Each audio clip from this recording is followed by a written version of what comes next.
Αγαπητοί φίλοι και φίλες, καλησπέρα σας από την Αθήνα και καλώς ήρθατε αυτό το κρύο βράδυ Τετάρτης σε ένα ακόμη επεισόδιο της σειράς Γεωπολιτικές Εξελίξεις. Στο 8ο της σειράς, που όμως είναι έκτακτο και δεν αφορά στο μεταναστευτικό πρόβλημα που είχαμε προαναγγείλει στο προηγούμενο επεισόδιο ότι θα συνεχίζαμε, αλλά αφορά στις ελληνοτουρκικές σχέσεις.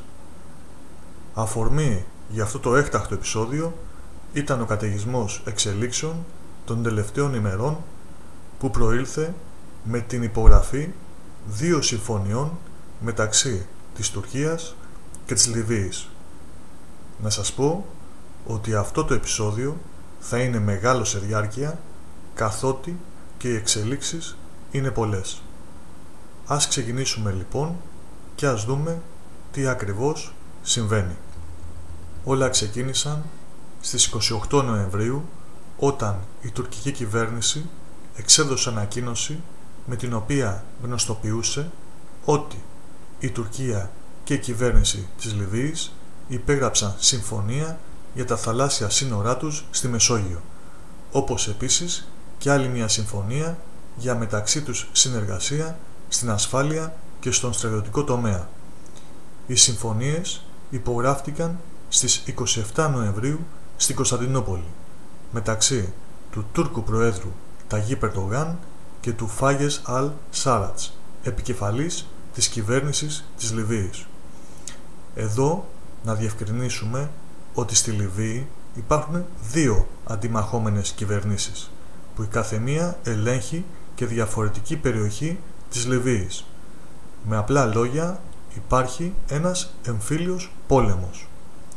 Η αντίδραση λοιπόν της ελληνικής κυβέρνησης υπήρξε άμεση σε όλα τα επίπεδα και φυσικά κυρίως στο διπλωματικό.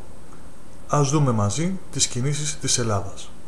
Πρώτα απ' όλα, ο Έλληνας Υπουργός Εξωτερικών Νίκος Δένδιας κάλεσε άμεσα τον Τούρκο πρέσβη για εξηγήσεις στο Υπουργείο Εξωτερικών, επικοινώνησε με τους Υπουργούς Εξωτερικών της Κύπρου και Αιγύπτου και επίσης την αμέσως επόμενη ημέρα στις 29 Νοεμβρίου ζήτησε άμεση ενημέρωση για τη συμφωνία από τον πρέσβη της Λιβύης στην Ελλάδα, ιδάλλως του διεμήνυσε ότι θα απελαθεί από τη χώρα.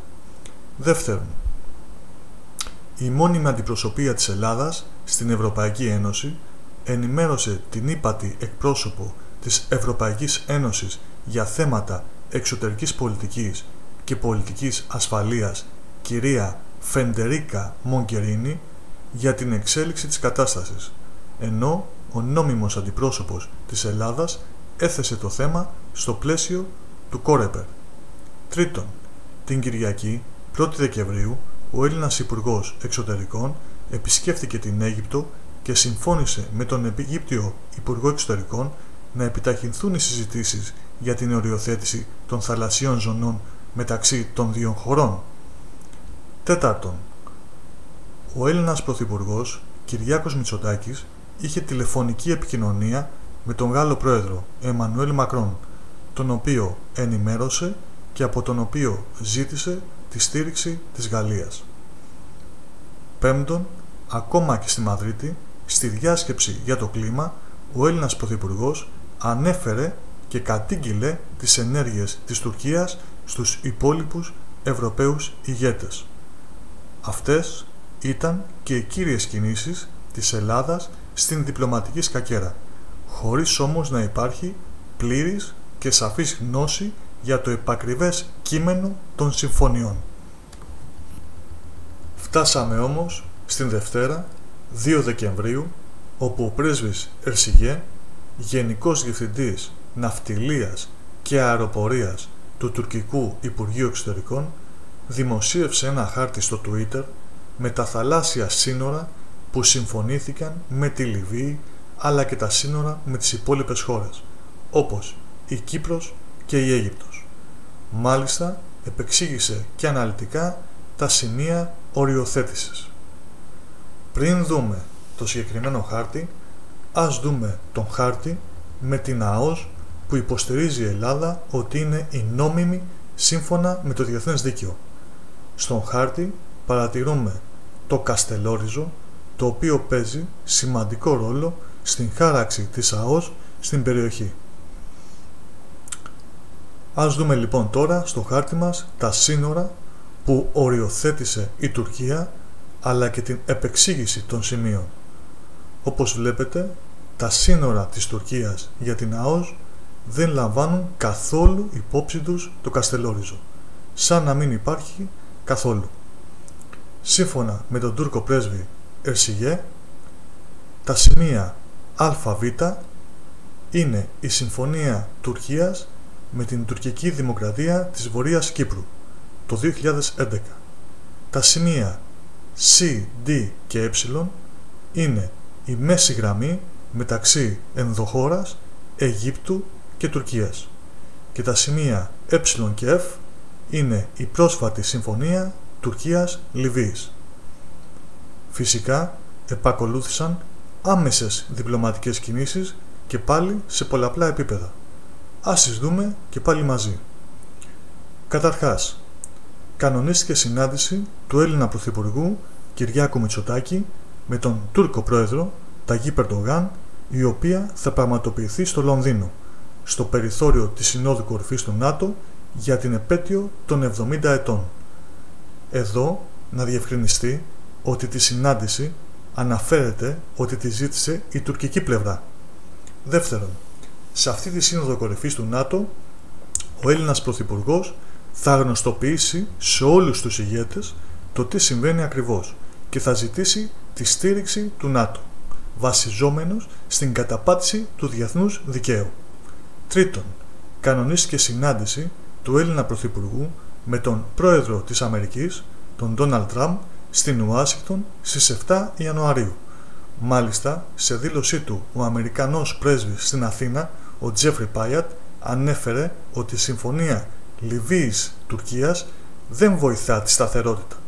Τέταρτον, ο Έλληνας Υπουργός Εξωτερικών, ο Νίκος Δένδιας, θα συναντηθεί στις Βρυξέλλες με τον νέο εκπρόσωπο της Ευρωπαϊκής Ένωσης για την εξωτερική πολιτική και πολιτική ασφαλείας, Ζωζέπ Μπορέλ, και θα τον ενημερώσει για όλες τις εξελίξεις.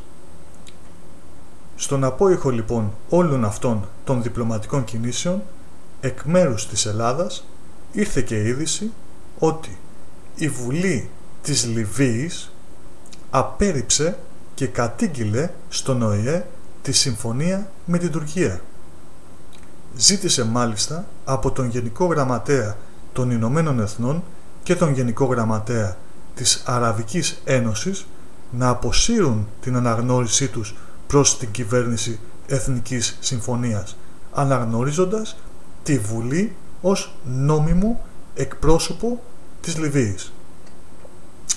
Παρ' όλα αυτά, ο Ταγίπ Ερντογάν σε δήλωσή του έδειξε να μην ανησυχεί ως προς τις διπλωματικές κινήσεις της Ελλάδας και κυρίως για τη στήριξη που θα ζητηθεί στη Σύνοδο του ΝΑΤΟ, και μάλιστα μεταξύ άλλων τόνισε το εξής: η Τουρκία δεν θα συζητήσει γύρω από ένα τραπέζι με άλλες χώρες για τα κυριαρχικά της δικαιώματα. Παρόλο όμως τον εφησυχασμό του Τούρκου Προέδρου, το απόγευμα της Τρίτης υπήρξε ανακοίνωση από το State Department με ηχηρό μήνυμα ενάντια στη Συμφωνία Τουρκίας-Λιβύης. Ας δούμε ένα τμήμα της. Συγκεκριμένα, η ανακοίνωση ενός υπογεγραμμένου μνημονίου κατανόησης μεταξύ της Τουρκίας και της κυβέρνησης Εθνικής Συμφιλίωσης της Λιβύης έχει αυξήσει τις εντάσεις στην περιοχή και δεν είναι χρήσιμη και είναι και προκλητική.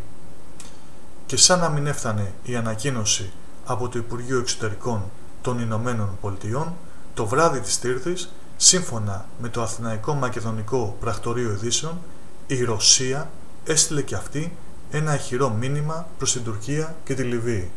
Συγκεκριμένα, η εκπρόσωπος του Ρωσικού Υπουργείου Εξωτερικών, Μαρία Ζαχάροβα, μεταξύ άλλων είπε: «Ευελπιστούμε ότι τα μέρη που υπέγραψαν τα προαναφερθέντα μνημόνια θα επιδείξουν πολιτική σύνεση και δεν θα προβούν σε βήματα τα οποία είναι ικανά να οξύνουν ακόμα περισσότερο την ούτως ή άλλως δύσκολη κατάσταση στη Λιβύη και συνολικά στη Μεσόγειο».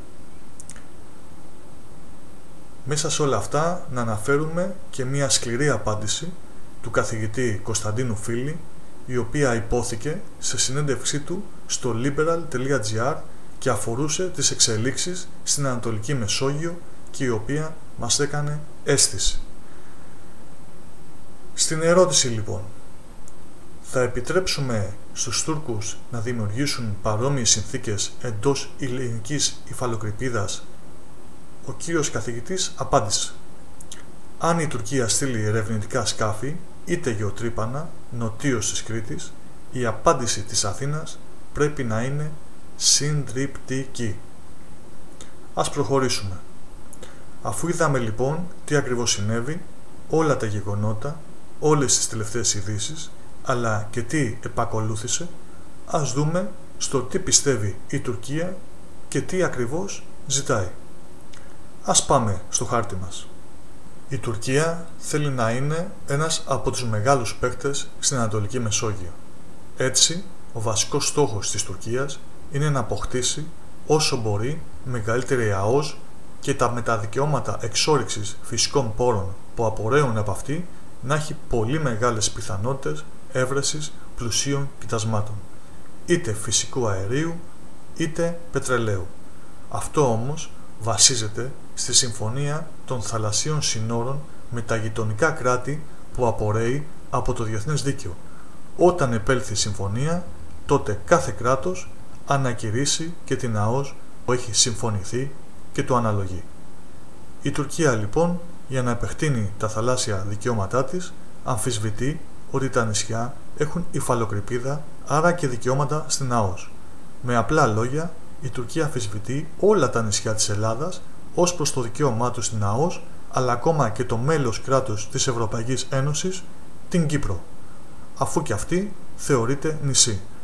Το μόνο που δέχεται είναι ότι τα νησιά έχουν χωρικά ύδατα μόνο μέχρι τα 6 ναυτικά μίλια από τις ακτές τους. Έτσι αμφισβητεί και νησιά όπως το Καστελόριζο, το οποίο όπως προείπαμε στη συμφωνία με τη Λιβύη είναι σαν να μην υφίσταται καν. Ας δούμε ένα παράδειγμα με το νησί της Λίμνου. Βλέπουμε το νησί της Λίμνου. Η Τουρκία δέχεται μόνο τα 6 ναυτικά μίλια ως χωρικά ύδατα από τις ακτές της και τίποτα παραπάνω. Δεν δέχεται ότι έχει υφαλοκρηπίδα, άρα δεν έχει και ΑΟΣ. Εδώ να κάνουμε μια επισήμαση και να αναφέρουμε ότι η Ελλάδα, σύμφωνα με τη Διεθνή Σύμβαση για το Δίκαιο της Θάλασσας, που ψηφίστηκε το 1982, έχει το δικαίωμα να επεκτείνει τα όρια των χωρικών υδάτων στα 12 ναυτικά μίλια από την κοντινότερη ξηρά. Κάτι που η Τουρκία δεν αποδέχεται και έχει τονίσει ότι αποτελεί αιτία πολέμου, το λεγόμενο casus belli. Γι' αυτό, ως τώρα, και η Ελλάδα δεν έχει αυξήσει τα όρια ώστε να αποφευχθούν εντάσεις με την Τουρκία, που όμως δυστυχώς τελικά δεν λείπουν. Ας επιστρέψουμε όμως στην αμφισβήτηση των δικαιωμάτων των νησιών στο Αιγαίο. Σύμφωνα λοιπόν με τη θεωρία της Τουρκίας, αφού τα νησιά έχουν μόνο χωρικά ύδατα 6 ναυτικών μιλίων από τις ακτές τους και δεν έχουν ΑΟΣ, τότε η ΑΟΣ θα πρέπει να ρυθμίζεται βάσει της υπηρετικής χώρας. Έτσι, σύμφωνα με Τουρκία, τα νησιά στο Αιγαίο εξαφανίζονται εντελώς. Η ΑΟΣ μεταξύ Ελλάδας και Τουρκίας ρυθμίζεται βάσει της απόστασης της υπηρετικής χώρας των δύο μερών και έτσι φτάνουμε στη μέση γραμμή που διχοτομεί το Αιγαίο. Αυτός είναι και ο στόχος της Τουρκίας τα τελευταία χρόνια. Μάλιστα, μόλις χθες ήρθαν στο φως και πληροφορίες που ανέφεραν και κάτι διαφορετικό, μία νέα θεωρία. Αυτό είναι ότι στη συμφωνία Τουρκίας-Λιβύης δεν έπαιξε ρόλο η ίση απόσταση, αλλά η ίση κατανομή. Με αυτό η Τουρκία εννοεί ότι ως μια μεγάλη χώρα σε μέγεθος έχει παραπάνω δικαιώματα από μια μικρή ή από νησιά τα οποία έχουν φυσικά μικρό μέγεθος. Αυτό βέβαια έχει ξαναϋποθεί, αλλά με διαφορετικό τρόπο, όταν οι Τούρκοι πολιτικοί ανέφεραν ότι η Τουρκία με τη μεγαλύτερη ακτογραμμή στην Ανατολική Μεσόγειο επιβάλλεται να έχει και τα ανάλογα θαλάσσια δικαιώματα ως προς την ΑΟΣ. Αυτά ως προς το τι θέλει η Τουρκία και ας δούμε εμείς τους φόβους των Ελλήνων γεωπολιτικών αναλυτών. Αυτή είναι κυρίως ο συνδυασμός των δύο συμφωνιών που υπογράφτηκαν μεταξύ της Τουρκίας και της Λιβύης. Ναι μεν οριοθετήθηκαν τα θαλάσσια σύνορα, αλλά στη δεύτερη συμφωνία αναφέρεται και στρατιωτική συνεργασία. Έτσι, οι Έλληνες αναλυτές φοβούνται ότι στο άμεσο μέλλον τουρκικό ερευνητικό σκάφος θα βρεθεί εντός της ΑΟΣ της Λιβύης, την οποία η Ελλάδα θεωρεί ελληνική και μάλιστα πολύ κοντά στην Κρήτη και θα διεξάγει έρευνες. Είναι μάλιστα σχεδόν σίγουρο ότι θα συνοδεύεται και από τουρκικά πολεμικά πλοία. Επίσης, μπορεί η Τουρκία να ξεκινήσει έρευνες και στην περιοχή που αναφέρει ως δική της ΑΟΣ και που η Ελλάδα θεωρεί δική της, δηλαδή νοτίως του Καστελόριζου. Κάτι φυσικά που δεν μπορεί να επιτρέψει η Ελλάδα, αφού αμφισβητούνται ευθέως ελληνικά κυριαρχικά δικαιώματα. Σε αυτό ακριβώς αναφέρθηκε, όπως είπαμε και προηγουμένως, ο καθηγητής Κωνσταντίνος Φίλης. Τότε ένα θερμό επεισόδιο και ίσως μάλιστα και μια πολεμική σύγκρουση δεν θα αργήσει. Και φυσικά ίσως η Ελλάδα έχει στείλει ήδη κάποιες ναυτικές δυνάμεις στην περιοχή, όπως κάποιο υποβρύχιο. Άλλωστε είναι γνωστό ότι η Ελλάδα υπερτερεί έναντι της Τουρκίας σε κάποιους τομείς, όπως είναι τα υποβρύχια. Αυτή βέβαια είναι απλά μια υπόθεση που κάνουμε και η Ελλάδα να προσπαθήσει πρώτα απ' όλα να εξαντλήσει τα διπλωματικά της μέσα πριν προχωρήσει σε οποιαδήποτε άλλη ενέργεια. Πάντως, μια παλιά παροιμία λέει «Πριν πεινάσεις, μαγειρεύεις». Το συμπέρασμα είναι ότι, όπως καταλαβαίνετε, μια μεγάλη ελληνοτουρκική κρίση, όπως αυτή των ημείων το 1996, δεν είναι και τόσο μακριά. Το ενδεχόμενο να δούμε συγκέντρωση μεγάλων στρατιωτικών δυνάμεων στην περιοχή, όπως συνέβη και τότε στα Ήμια, είναι ένα πολύ πιθανό σενάριο. Και εδώ σας κάνουμε μία ακόμα επενθύμηση, ότι τις προηγούμενες ημέρες έγιναν ναυτικά γυμνάσια κοντά στη συγκεκριμένη περιοχή με τη συμμετοχή πολεμικών πλοίων της Τουρκίας και του Πακιστάν, παρακαλώ. Είδατε, το μακρινό Πακιστάν ήρθε στη Μεσόγειο και συμμετείχε σε ναυτικά γυμνάσια με την Τουρκία και μάλιστα αναφέρθηκε σε ειδησιογραφικές ιστοσελίδες ότι έκανε και ενιοψίες ελέγχους σε εμπορικά πλοία δυτικά της Κύπρου. Εδώ να κάνουμε μια παύση και να σας πω ότι αυτό το επεισόδιο ετοιμάστηκε σήμερα το πρωί, Τετάρτη 4 Δεκεμβρίου, πριν τη συνάντηση του Έλληνα Πρωθυπουργού Κυριάκου Μητσοτάκη με τον Τούρκο Πρόεδρο Ταγίπ Ερντογάν, από την οποία προσωπικά εγώ δεν περιμένω κάτι θετικό. Ίσως όμως έχουμε και αύριο ένα ολιγόλεπτο έκτακτο επεισόδιο για να δούμε τα αποτελέσματα αυτής της συνάντησης και ό,τι νεωρέτερο φυσικά υπάρξει. Αγαπητοί φίλοι και φίλες, κάπου εδώ φτάσαμε στο τέλος και του απόψινού έκτακτου επεισοδίου για την ελληνοτουρκική κρίση των τελευταίων ημερών.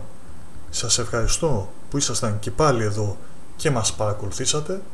Μην ξεχνάτε να εγγραφείτε στο κανάλι και στο Facebook ώστε να ενημερώνεστε για όλα τα καινούργια βίντεο που ανεβαίνουν. Σας ευχαριστώ πολύ και καλό βράδυ σε όλους.